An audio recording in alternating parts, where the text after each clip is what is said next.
ಉಡುಪಿಯ ನಂದಿಕ್ಕೂರಿನಿಂದ ಕಾಸರಗೋಡಿಗೆ 400 ಕೆವಿ ವಿದ್ಯುತ್ ತಂತಿ ಅಳವಡಿಸಲು ಟವರ್ ನಿರ್ಮಾಣಕ್ಕೆ ಎಸ್ಒಪಿ ನಿಯಮಗಳನ್ನು ಮೀರಿ ಖಾಸಗಿ ಜಮೀನು ಮಾಲೀಕರ ಒಪ್ಪಿಗೆಯನ್ನು ಕೂಡ ಪಡೆಯದೆ ಗುತ್ತಿಗೆ ಸಂಸ್ಥೆ ಖಾಸಗಿ ಜಮೀನಿನಲ್ಲಿ ರಸ್ತೆ ನಿರ್ಮಿಸಿ ಬೆಲೆ ಬಾಳುವ ಮರಗಳನ್ನು ಅಕ್ರಮವಾಗಿ ಕಡಿದು ಟವರ್ ನಿರ್ಮಿಸಲು ಹೊಂಡಗಳನ್ನು ತೋಡಿದ ಘಟನೆಯು ಮಂಗಳೂರು ತಾಲೂಕು ವ್ಯಾಪ್ತಿಯ ಎಡಪದವಿನ ಕೋರ್ಡಲ್ ಎಂಬಲ್ಲಿ ನಡೆದಿದೆ.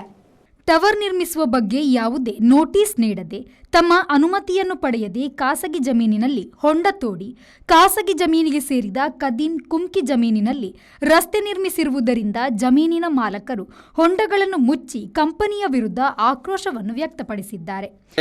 ಇವರು ನೋಟಿಸ್ ಕಳಿಸಿದ್ರು, ನಿಮ್ಮ ಜಾಗದಲ್ಲಿ ನಾವು ಟವರ್ ಹಾಕ್ತೇವೆ 400 KV ಅದು ಅಂತ. ನಾವು ಅಡ್ವೊಕೇಟ್ ಮೂಲಕ ಅವರಿಗೆ ಒಂದು ಎಕ್ಸ್ಪ್ಲೈನ್ ಮಾಡಿ ಅಂತ ಹೇಳಿ ಒಂದು DC-ಗೆ ನಾವು ಒಂದು ಲೆಟ್ರ್ ಇಶ್ಯೂ ಮಾಡಿದೆವು. ನಮಗೇನು ಉತ್ತರ ಏನು ಬಂದಿಲ್ಲ. ಆಮೇಲೆ ತುಂಬ ದಿವಸದ ಮೇಲೆ ನಮಗೆ 400 KV ದಟ್ ಇಸ್ ಸ್ಟರ್ಲೈಟ್ ಪವರ್ನವರ ರೆಪ್ರೆಸೆಂಟೇಟಿವ್ ನನ್ನ ಹಿಂದೆ ಆಗಿಂದಾಗೆ ಬನ್ನಿ ನಿಮ್ಮ ಹತ್ರ ಮಾತಾಡಬೇಕು ಅಂತ ಹೇಳಿದರು. ಒಂದು ದಿವಸ ಮಿಸ್ಟರ್ ಚಲಗೇರಿ ಅಂತ ಅವರನ್ನು ಕೂತ್ಕೊಳಿಸಿ ಟೀ ಕೊಡಿಸಿ ಮಾತಾಡುವಾಗ ನಾನು ಹೇಳಿದೆ, ನೋಡಿ ನನ್ನ ಜಾಗ ಆಲ್ಮೋಸ್ಟ್ 1.2 ಎಕರೆ ಜಾಗದಲ್ಲಿ ನಿಮ್ಮ ವೈರ್ ಹೋದರೆ ಅದರ ವ್ಯಾಲ್ಯೂ ₹100 ಇದ್ದದ್ದು ₹20 ಇಳೀತದೆ. ಅದಲ್ಲದೆ ನನ್ನ ಇದ್ರ ಜಾಗದಲ್ಲಿ ಟವರ್ ಹಾಕಿದರೆ ಅದು ಬಹಳ ಒಂದು ನನಗೆ ನಾವು ಇಷ್ಟು ವರ್ಷ ಮಾಡಿದ ನಮ್ಮ ತುಂಬ ಎಮೋಷನಲ್ ಅಟ್ಯಾಚ್ಮೆಂಟ್ ಇದ್ದ ಆಸ್ತಿಗೆ ನಮ್ಮ ಅಪ್ಪ ನಮ್ಮ ಮುತ್ತಜ್ಜನ ಟೈಮ್ನಿಂದ ಬಂದ ಆಸ್ತಿಯನ್ನು ಇವರು ಈ ವೈರ್ ಕೊಂಡೋಗಿ ಅದರ ವ್ಯಾಲ್ಯೂವನ್ನು ಏನೋ ಸತ್ಯನಾಶ ಮಾಡಿಬಿಡ್ತಾರೆ. ಅದಕ್ಕೆ ನಾನು ಹೇಳಿದೆ ಅವ್ರ ಹತ್ರ, ನೋಡಿ ಒಂದು 10 ಅಥವಾ 20 ಮೀಟರು ಆಚೆ ಕಾಡಿನ ಸೈಡ್ ಹೋದರೆ ಯಾರಿಗೂ ಉಪದ್ರ ಆಗೋದಿಲ್ಲ. ಕಾಡಿನಲ್ಲಿ ಅದು ಹೇಗೋ ಗೌರ್ಮೆಂಟ್ ಕಾಡು, ಅದೇನು ದೊಡ್ಡ ಕಾಡು, ದಂಡಕಾರಣ್ಯ ಏನೂ ಅಲ್ಲ ಅದು. ಅದರ ಸ್ವಲ್ಪ ಆಚೆ ಹೋದರೆ ಪುನಃ ಜನಸಂಖ್ಯೆ ಸಿಗ್ತದೆ ನಿಮಗೆ. ಸೊ ಅದು ಹೇಳಿದರೆ ಆಮೇಲೆ ಕೊನೆಗೆ 2-3 ಸರ್ತಿ ತುಂಬ ಮಂದಿ ನನ್ನ ಮನೆಗೆ ಬಂದು ಎಲ್ಲ ಹೇಳಿದ ಮೇಲೆ ನಾನು ಹೇಳಿದೆ, ನನ್ನ ಜಾಗದಲ್ಲಿ ನಾನು ಪರ್ಮಿಷನ್ ಕೊಡೋದಿಲ್ಲ, ಅದು ನೀವು ಅದರ ಆಚೆ ಹಾಕೋದಾದರೆ ಹಾಕಿ, ನಾನು ಏನು ಮಾಡ್ಲಿಕ್ಕೆ ಆಗೋದಿಲ್ಲ. ನೀವು ಗೌರ್ಮೆಂಟ್ ಜಾಗದಲ್ಲಿ ಹಾಕಿದರೆ ನಾನು ಏನೂ ಮಾಡ್ಲಿಕ್ಕೆ ಆಗೋದಿಲ್ಲ ಅಂತ. 9ನೇ ಇಸವಿಯಲ್ಲಿ ನಮ್ಮ ಕುಮ್ಕಿ ಜಾಗದಲ್ಲಿ ಬಂಡೆಯ ಮೇಲೆ ಒಂದು ಮಾರ್ಕಿಂಗ್ ಇತ್ತು, ಒಂದೊಂದು ಸಂಖ್ಯೆ ಹಾಕಿ. ಅದು ನಾನು ಕೆಲವ್ರ ಹತ್ರ ಕೇಳೋದು, ನಮಗೆ ಗೊತ್ತಿಲ್ಲ ಅಂತ ಹೇಳಿದರು. ಆದರೆ ಕೊರೋನಾ ಟೈಮಲ್ಲಿ ಯಾರೂ ಮನೆಯಿಂದ ಹೊರಗೆ ಬರೋದ ಟೈಮಲ್ಲಿ ಅವರೆಲ್ಲ ಮಾರ್ಕಿಂಗ್ ಮಾಡಿಕೊಂಡು ಹೋಗಿದ್ದಾರೆ. ಹಾಗೆ ನಾನು ಮತ್ತೆ ವಿಚಾರಿಸಿ ಇದು ಮಾಡುವಾಗ ಕಡೆಗೆ ಒಂದು 7-8 ಜನರು ನನ್ನ ಇನ್ನೊಂದು ತೋಟದ ಬದಿಯಿಂದ ರೋಡ್ನಲ್ಲಿ ಬರುವಾಗ ಕೇಳಿದೆ, ಎಲ್ಲಿ ಟವರ್ ಆಗ್ತದೆ, ಟವರ್ ಅದೆಂತ TV ಇದೆ ಟವರ್ ಆಗೋದು ಅಂತ ಎಣಿಸಿ ಮನೆ ಬರುವಾಗ ಅಲ್ಲ ಇದರದ್ದು 400 KV ಆಗುತ್ತೆ ಹೇಳಿ ಶಿವಪ್ರಸಾದ್ ಅವರ ಇದರಲ್ಲಿ ಬಂದು ಇಲ್ಲಿ ಅಂದರೆ ಅದು ಕಾಡಿನಿಂದ ಕುರುಚಲ್ ಗಿಡ ಕಾಡು ಹೋಗ್ಲಿಕ್ಕಾಗದ ಸ್ಥಳ ಆಗಿತ್ತು. ಎಡಪದವಿನ ಕೋರ್ಡಲ್ ನಿವಾಸಿಗಳಾದ ಶಿವಪ್ರಸಾದ್ ಹಾಗೂ ಜಯಚಂದ್ರ ಸಂತ್ರಸ್ತ ರೈತರು. ಶಿವಪ್ರಸಾದ್ ಅವರ ಖಾಸಗಿ ಜಮೀನಿನಲ್ಲಿ ಅವರ ಅನುಮತಿಯನ್ನು ಪಡೆಯದೆ ಮರಗಳನ್ನು ಕಡಿದು ಟವರ್ ನಿರ್ಮಿಸಲು ಹೊಂಡಗಳನ್ನು ತೋಡಿದ್ದಾರೆ. ಜಯಚಂದ್ರ ಅವರ ಕದೀಂ ಕುಮ್ಕಿ ಜಮೀನಿನಲ್ಲಿ ಯಾವುದೇ ಅನುಮತಿಯನ್ನು ಪಡೆಯದೆ ರಸ್ತೆಯನ್ನು ನಿರ್ಮಿಸಿಕೊಂಡಿದ್ದಾರೆ. ಟವರ್ ನಿರ್ಮಾಣಗೊಂಡರೆ ಇವರ ತೋಟ ಹಾಗೂ ಕಾಡಿನ ಮರಗಳ ಮಧ್ಯೆ ವಿದ್ಯುತ್ ತಂತಿ ಹಾದು ಹೋಗಲಿದೆ. ಇದೀಗ ಸ್ಟೆರ್ಲೈಟ್ ಕಂಪನಿಯ ಅಧಿಕಾರಿಗಳು ಸಂಪರ್ಕಿಸಿ ಟವರ್ ನಿರ್ಮಿಸುವುದಾಗಿ ಹೇಳಿದ್ದರೂ ಒಪ್ಪಿಗೆಯನ್ನು ನೀಡಿರಲಿಲ್ಲ. ಆದರೂ ತನ್ನ ವರ್ಗ ಜಮೀನಿನಲ್ಲಿ ಟವರ್ ನಿರ್ಮಾಣಕ್ಕೆ ಮರಗಳನ್ನು ಕಡಿದು ನೆಲಸಮತಟ್ಟುಗೊಳಿಸಿ ಹೊಂಡ ತೋಡಿರುವುದಾಗಿ ಶಿವಪ್ರಸಾದ್ ಆರೋಪಿಸಿದ್ದಾರೆ. ಇಲ್ಲಿ ನಮ್ಮ ಉಡುಪಿ ನಂದಿಕೂರಿನಿಂದ ಕಾಸರಗೋಡುವರೆಗೆ ವಿದ್ಯುತ್ ಟವರ್ ಸಂಪರ್ಕ ಮಾಡುವರೆ ಮುಂದುವರಿಸಿ ಶ್ರೀಲಂಕಾಕ್ಕೆ ವಿದ್ಯುತ್ ಕೊಂಡು ಹೋಗುವ ಸಲುವಾಗಿ UKTLನವರು ಒಂದು ಯೋಜನೆ ಹಾಕಿಕೊಂಡಿದ್ದಾರೆ. ಅದಾನಿಯವರ ಮುಖಾಂತರ ಸ್ಟರ್ಲೈಟ್ ಕಂಪನಿಯವರಿಗೆ ಗುತ್ತಿಗೆ ಪಡೆದುಕೊಂಡಿದ್ದಾರೆ. ಇಲ್ಲಿ ಇವರು ಈ ಕಾಮಗಾರಿಯನ್ನು ಪ್ರಾರಂಭಿಸುವರೆ ಒಂದು ಪ್ರಾರಂಭದಲ್ಲಿ SOP ಅಂದರೆ ಸ್ಟ್ಯಾಂಡರ್ಡ್ ಆಪರೇಟಿಂಗ್ ಪ್ರೊಸೀಜರ್ ಅಂತ, ಅಂದರೆ ಇದರ ಒಂದು ಕ್ರಮ ಹೇಗೆ ಅಂದರೆ ಪ್ರಾರಂಭದಲ್ಲಿ ಯಾರ ಸ್ಥಳ ಹೋಗ್ತದೆ ಅವರಿಗೆ ನೋಟಿಸ್ ಕೊಡತಕ್ಕದ್ದು.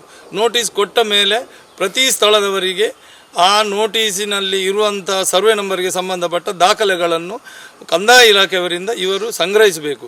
ಆ ಕಂದಾಯ ಇಲಾಖೆಯ ಮುಖಾಂತರ ಸಂಗ್ರಹಿಸಿದಂಥ ಈ ಯಾವುದು ದಾಖಲೆ ಇದೆ ಅದನ್ನು ವೆರಿಫೈ ಮಾಡಬೇಕು. ಯಾಕಂತ ಹೇಳಿದರೆ ಅದರಲ್ಲಿ ಒಂದೊಂದು ಈ RTCಯಲ್ಲಿ 8 ಮಂದಿ 10 ಮಂದಿದ್ದು ಪುರಾತನ ಕಾಲದಿಂದ ಬಂದಂಥ ಹೆಸರುಗಳಿವೆ.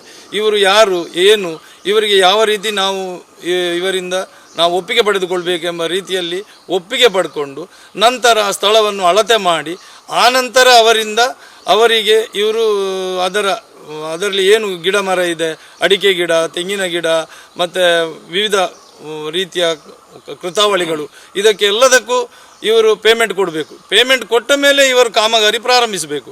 ಆದರೆ ಇಲ್ಲಿ ಏನಾಗಿದೆ ಅಂತ ಹೇಳಿದರೆ ಇದಕ್ಕೆ ಕೇಂದ್ರ ಸರ್ಕಾರದವೂ ಅಧಿಸೂಚನೆ ಇದೆ, ಹಾಗೆ ರಾಜ್ಯ ಸರ್ಕಾರದ ಅಧಿಸೂಚನೆ ಕೂಡ ಇದೆ.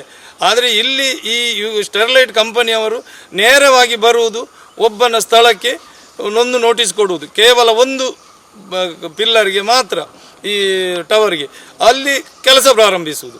ಅಲ್ಲಿ ಒಪ್ಪಿಗೆ ಸಿಕ್ಕಿದ್ದು ಅಂತ ಆಯ್ತಾದರೆ ಇನ್ನೊಂದು ಟವರ್ಗೆ ಹೋಗುದು, ಅಲ್ಲಿಂದ ಇನ್ನೊಂದು ಟವರ್ಗೆ, ಈ ರೀತಿಯಲ್ಲಿ ಹೋಗುವಾಗ ಕೊಡದಿದ್ದರೆ ಬಲಾತ್ಕಾರವಾಗಿ ಪ್ರವೇಶ ಮಾಡ್ತಾ ಇದ್ದಾರೆ. ನಾವು ಈಗ ಇದರ ವಿರುದ್ಧವಾಗಿ 2 ರೀತಿಯಲ್ಲಿ ಹೋರಾಟ ಮಾಡ್ತಾ ಇದ್ದೇವೆ. ಒಂದು ನ್ಯಾಯಾಂಗ ಹೋರಾಟ. ಎಡಪದವು ಗ್ರಾಮ ಬಜ್ಪೆ ಏರ್ಪೋರ್ಟ್ಗೆ ಸನಿಹದಲ್ಲಿರುವುದರಿಂದ ಈ ಭಾಗದ ಜಮೀನಿನಲ್ಲಿ 135 ಮೀಟರ್ಗಿಂತ ಎತ್ತರದ ಕಟ್ಟಡ ಮತ್ತು ಟವರ್ ನಿರ್ಮಾಣ ಅಥವಾ ಪವರ್ ಲೈನ್ ಎಳೆಯುವಂತಿಲ್ಲ. ಕಟ್ಟಡ, ಟವರ್ ನಿರ್ಮಾಣ ಆಗಬೇಕಾದರೆ ಏರ್ಪೋರ್ಟ್ನ ನಿರಾಕ್ಷೇಪಣಾ ಪತ್ರ ಬೇಕು. ಈಗಾಗಲೇ ಈ ಜಾಗದಲ್ಲಿ ಇರುವಂತಹ ಜಿಯೋ ಟವರ್ ಅನ್ನು ತೆಗೆಯಲಾಗುತ್ತಿದೆ ಮತ್ತು ಬಸ್ತಿಗುಡ್ಡೆಯಲ್ಲಿ ಚರ್ಚ್ನವರು 5 ಅಂತಸ್ತಿನ ಕಟ್ಟಡ ನಿರ್ಮಿಸಲು ಏರ್ಪೋರ್ಟ್ನಿಂದ ಅನುಮತಿ ಪಡೆಯಲು ಅರ್ಜಿ ಹಾಕಿದಾಗ 2 ಅಂತಸ್ತಿನ ಕಟ್ಟಡ ನಿರ್ಮಿಸಲು ಮಾತ್ರ ಅನುಮತಿಯನ್ನು ನೀಡಿದ್ದಾರೆ. ಈ ಸ್ಥಳದಲ್ಲಿ ಏರ್ಪೋರ್ಟ್ನವರ ಅನುಮತಿ ಸಿಗದ ಕಾರಣ ಕಂಪನಿಯವರು ಗುರುಪುರ ನದಿಯ ಹತ್ತಿರದ ಸ್ಥಳದ ಲೊಕೇಶನ್ ಅನ್ನು ಕೊಟ್ಟು ಏರ್ಪೋರ್ಟ್ನವರಿಗೆ ತಪ್ಪು ಮಾಹಿತಿ ನೀಡಿ ಈ ಸ್ಥಳದಲ್ಲಿ ಟವರ್ ನಿರ್ಮಿಸುತ್ತಿದೆ ಎಂದು ಹೋರಾಟಗಾರ ಕೃಷ್ಣ ಪ್ರಸಾದ್ ತಂತ್ರಿ ಆರೋಪಿಸಿದ್ದಾರೆ. ಈ ಬಗ್ಗೆ ಸಹಾಯಕ ಆಯುಕ್ತರು ಹಾಗೂ ಏರ್ಪೋರ್ಟ್ನವರ ಗಮನಕ್ಕೆ ತರಲಾಗಿದೆ ಎಂದು ತಿಳಿಸಿದರು. ಅದನ್ನು ಇವರು NOC ತಗೊಂಡಿದ್ದಾರೆ. ಆದರೆ NOCಯಲ್ಲಿ ಇವರು NOC ತಗೊಳ್ಳುವ ಅಧಿಕಾರಿಗಳಿಗೆ ಮಿಸ್ಗೈಡನ್ನು ಮಾಡಿದ್ದಾರೆ. ಇವರು ಈ ಮ್ಯಾಪ್ ಮುಖಾಂತರ ಈ ಲ್ಯಾಂಡ್ ಆಗುವ ಜಾಗದಲ್ಲಿ 135 ಮೀಟರ್ಗಿಂತ ಎತ್ತರದ ಯಾವುದೇ ರಚನೆಯನ್ನು ನಿರ್ಮಿಸುವಂತಿಲ್ಲ. ಆದರೆ ಈ ಜಾಗದಲ್ಲಿ ಇವರು ಈ ಜಾಗ ಈಗ ಸಮುದ್ರ ಮಟ್ಟಕ್ಕಿಂತ 88 ಮೀಟರ್ ಇರುವುದರಿಂದ ಇಲ್ಲಿ ಜಸ್ಟ್ ಒಂದು 50 ಮೀಟರ್ ತನಕ ಏನಾದರೂ ರಚನೆಯನ್ನು ನಿರ್ಮಾಣ ಮಾಡ್ಬೋದು. ಆದರೆ ಇವರು ಈ ಜಾಗದಲ್ಲಿ ಕೊಟ್ಟಂತೆ 149 ಮೀಟರ್ ಎತ್ತರದ ಟವರನ್ನು ನಿರ್ಮಾಣ ಮಾಡುತ್ತಿದ್ದಾರೆ. ಇದು ಕಾನೂನು ಬಾಹಿರ. ಇದನ್ನು ಈ ಜಾಗದಲ್ಲಿ ಮಾಡಲಿಕ್ಕೆ ಸಾಧ್ಯವೇ ಇಲ್ಲ. ಅದಕ್ಕೋಸ್ಕರ ಇವರು 4-5 ಕಿಲೋಮೀಟರ್ ಆ ಕಡೆಯ ಜಾಗದ ಲೊಕೇಶನನ್ನು, ಆ ಕೋಆರ್ಡಿನೇಟ್ಸನ್ನು ಕೊಟ್ಟು ಆ ಜಾಗದ ಟವರನ್ನು ಈ ಜಾಗದಲ್ಲಿ ಹಾಕ್ತಿದ್ದಾರೆ. ಅದಕ್ಕೆ ಬೇಕಾದಂಥ ಸೂಕ್ತ ದಾಖಲೆಗಳನ್ನು ನಮ್ಮಲ್ಲಿ ಇದೆ. ಇದನ್ನು AC ಅವರಿಗೆ ಹಾಗೂ ಅಧಿಕಾರಿಗಳು ತಿಳಿಸಿದರೂ ಅವರು ಸೂಕ್ತ ಕ್ರಮವನ್ನು ಕೈಗೊಳ್ಳುತ್ತಾ ಇಲ್ಲ. ಸಂಸದರಾಗಲಿ ಮತ್ತು ಶಾಸಕರಾಗಲಿ ಜನಪ್ರತಿನಿಧಿಯಾಗಲಿ ಈ ಮಹಾತ್ಮ ಗಾಂಧೀಜಿಯವರ ಮಂಗಗಳಂತೆ ಇದ್ದಾರೆ. ಅದು ಜನ ಅರ್ಥ ಮಾಡಿಕೊಳ್ಬೇಕು. ಜಿಲ್ಲಾಧಿಕಾರಿ ಅವರಿಗೆ ಮೇಲೆ ಒತ್ತಡ ಹಾಕಿ ಆ SOP, ಈಗ ದಯಾನಂದ ಇವರು ವಿವರಿಸಿದಂತೆ SOP ಎಂಬ ಆ ಒಂದು ನಿಯಮವನ್ನು ಬಹಿಷ್ಕರಿಸಿ ಕಾನೂನನ್ನು ಕೈಗೆತ್ತಿಕೊಂಡು ಯಾರು ಕಾನೂನನ್ನು ರಕ್ಷಣೆ ಮಾಡಬೇಕಾ ಅವರು ಈ ಕಾನೂನನ್ನು ಕೈಗೆತ್ತಿಕೊಂಡು ಪೊಲೀಸ್ ಇಲಾಖೆಯ ಮುಖಾಂತರ ರೈತರ ಮೇಲೆ ದಬ್ಬಾಳಿಕೆ ನಡೆಸುತ್ತಿದ್ದಾರೆ. ಇದಕ್ಕೆ ವಿರುದ್ಧವಾಗಿ ನಮ್ಮ ಕರ್ನಾಟಕ ರಾಜ್ಯ ರೈತ ಸಂಘ ಅಧ್ಯಕ್ಷರಾದಂಥ ಕೋಡಿಹಳ್ಳಿ ಚಂದ್ರಶೇಖರ್ ಅವರು ಮತ್ತು ರಾಜ್ಯದಾದ್ಯಂತ ಇರುವ ನಾಯಕರನ್ನು ತಂದು ದಯಾನಂದ ಶೆಟ್ಟರು ಕರೆ ಕೊಟ್ಟಂತೆ AC ಆಫೀಸ್ನಲ್ಲಿ ಚಳವಳಿ ಮಾಡುವುದು ನಿಶ್ಚಿತ. Sandeep Salian, V4 news, Bantwal.